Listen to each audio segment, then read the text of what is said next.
Today we start topic number 8, field in which fundamental theorem is false. आपने पहले पढ़ा है कि यहाँ पर और इसमें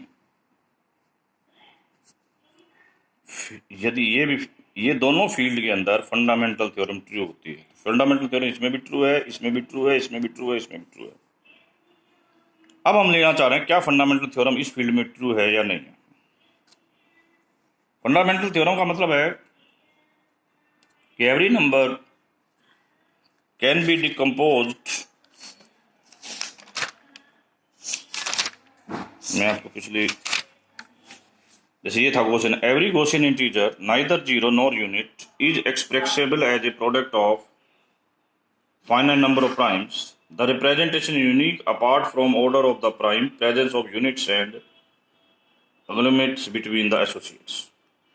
यानी कि हर जो प्राइम है वो प्रोडक्ट ऑफ प्राइम्स लिखा जाएगा, हर नंबर प्रोडक्ट ऑफ प्राइम्स लिखा जाएगा, सिर्फ उन प्राइम्स की जगह उनके एसोसिएट्स या उनमें यूनिट्स और आ सकती हैं और ऑर्डर का फर्क हो सकता है।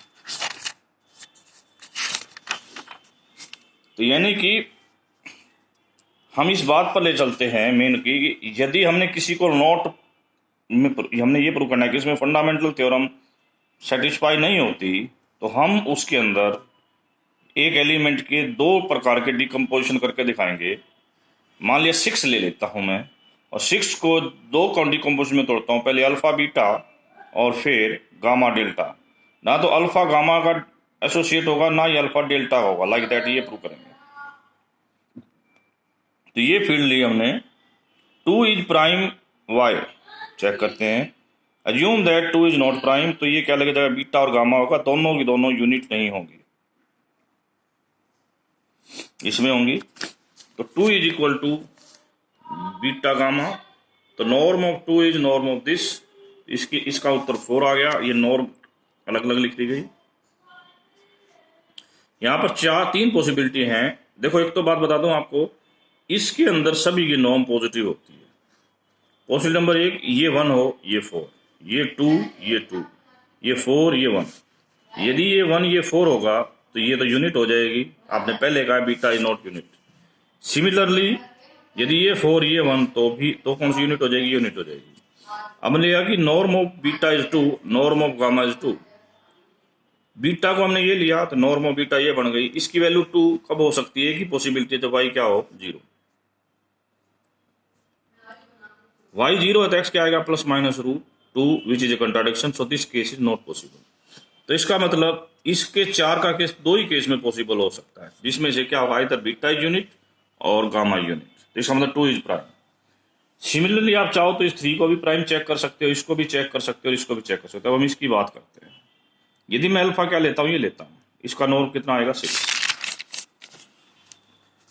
मैंने कह दिया नहीं नहीं ये प्राइम नहीं है, तो ये 2 की प्रोडक्ट लिखा गया, इसका नॉर्म लिया, ये आ गया दोनों तरफ। यदि ये 1 ये 6 तो ये यूनिट, ये 1 ये 6 तो ये यूनिट। हमने वो केस मान लिया कि आइदर ऑफ देम इज 2 और 3, एक 2 और दूसरा 3। इफ नाइदर, क्योंकि हमने वो केस ले लिया कि जब इसमें से कोई भी यूनिट नहीं है। सिंस नाइदर ऑफ 2 और nor of 3 is of this form.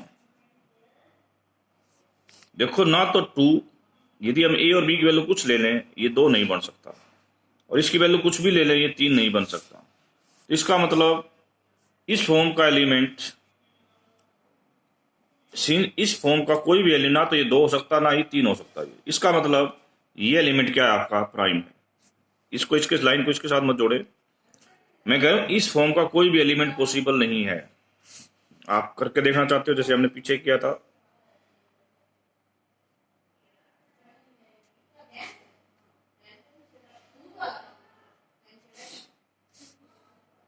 यदि इसकी वैल्यू 2 रख देते हैं,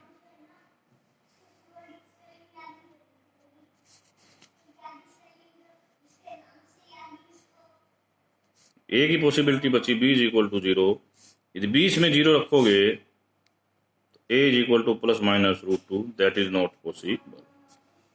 क्लियर। तो इस प्रकार ये भी क्या हो गया, प्राइम। तो अल्टीमेटली आप प्रूव कर दोगे, यहाँ पर 2 भी प्राइम है, 3 भी प्राइम है, ये भी प्राइम है और ये भी प्राइम है। ये सारी चीज होने से क्या हो जाएगा, कि 6 को आप 2 इंटू 3 भी लिख सकते हो और इसको ये भी लिख सकते हो। और आपको बता दूं 6 के दो डीकम्पोजिशन होगी, ये इसका एसोसिएट नहीं है, ये इसका भी एसोसिएट नहीं है, तो ये दोनों जो है डिफरेंट डीकम्पोजिशंस हैं। और ये दो डिफरेंट डीकम्पोजिशन मिलने का मतलब है कि आप यहां पर फंडामेंटल थ्योरम को फॉल्स प्रूव कर रहे हो। नेक्स्ट, ये तो हमने एम नेगेटिव का केस लिया था, अब हम एक एम पॉजिटिव का केस ले रहे हैं। एम इज 10 जो कि 2 mod 4 होती है। इस फील्ड की बात करना चाहते हैं। जैसे पिछले क्वेश्चन में आपने 6 के डिकम्पोजिशन किए थे, आपने लिया था 2 3 1 plus root minus 5 1 minus root minus 5। इसी प्रकार हम यहां पर ये 4 नंबर लेंगे। सबसे पहले आप 2 को प्राइम प्रूव करेंगे। 2 को मैंने इन दो को इक्वल लिख लिया, मैंने प्राइम नहीं है तो नॉर्म के फील्ड में ये आ जाएगा।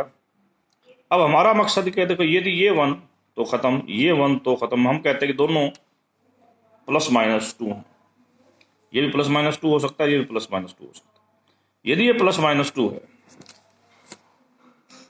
इस स्थिति पर पहुंच जाएंगे। यदि हम इसका सॉल्यूशन निकालना चाहते हैं, यदि मैं मोड 10 में इसका पहले सॉल्यूशन निकालता हूं, क्या आएगा? मोड 10 लूंगा तो 0 हो जाएगा। तो इसका सॉल्यूशन अब चेक करो, यदि यहाँ 1 रखते हैं, 2 रखते हैं, 3 0 1 2 3 9 तक कोई भी एलिमेंट रखते हैं, वो इसका सॉल्यूशन नहीं बन सकता। मैंने चेक किया, 0 रखा तो 0 आएगा, 1 रखेंगे तो 1 आएगा, प्लस माइनस 2 नहीं आ सकता, 2 रखेंगे तो 4 आएगा। किसी भी स्थिति में वो प्लस माइनस 2 नहीं आ सकता। इसका मतलब इसका कोई सॉल्यूशन नहीं है। अरे इसका सॉल्यूशन है तो इसका सॉल्यूशन है, इसका सॉल्यूशन नहीं है तो इसका मतलब इसका भी सॉल्यूशन नहीं था। इसका सॉल्यूशन नहीं था तो ये किसके इक्वल नहीं है? प्लस माइनस 2 के इक्वल नहीं है। तो इसका मतलब आपने जो यहाँ ली थी, यहाँ पर ये पॉसिबिलिटी बनी, या तो ये यूनिट हो गया या ये यूनिट होगा। बट इससे तो आपका क्वेश्चन प्रूव हो गया कि 2 इज प्राइम। सिमिलरली आप इनको भी प्राइम प्रूव कर सकते हो। तो यहाँ पर क्या लेकर आ जाए, 6 इज इक्वल टू 2 इंटू 3 और इन दो की प्रोडक्ट, ये दोनों कोई भी किसी का एसोसिएट नहीं है। तो अल्टीमेटली प्रूव दैट कि 6 के भी तो डिकम्पोजिशन है, इसलिए इसमें भी फंडामेंटल थ्योरम ट्रू नहीं है। ये वैसे थ्योरम हमने करा दी आपको, पर सेपरेट करके कराई थी कि m-1 है तो उसकी 4 यूनिट आई थी। कौन सी? प्लस माइनस 1 और प्लस माइनस आयोटा। इसके अंदर आपकी 6 यूनिट आई थी, ये वाले, और इसमें 2 आई थी। ये हम आपको अलग अलग करा चुके हैं, बट आपके पेपर में ये क्वेश्चन कंबाइन होकर भी आ सकता है। ये m नेगेटिव के लिए और ये m पॉजिटिव स्केयर फ्री के लिए। जब बताया था नंबर ऑफ यूनिट्स क्या होंगी? Infinite. With this word, we have completed the 8th topic. Tomorrow we will come with the 9th topic. Thank you.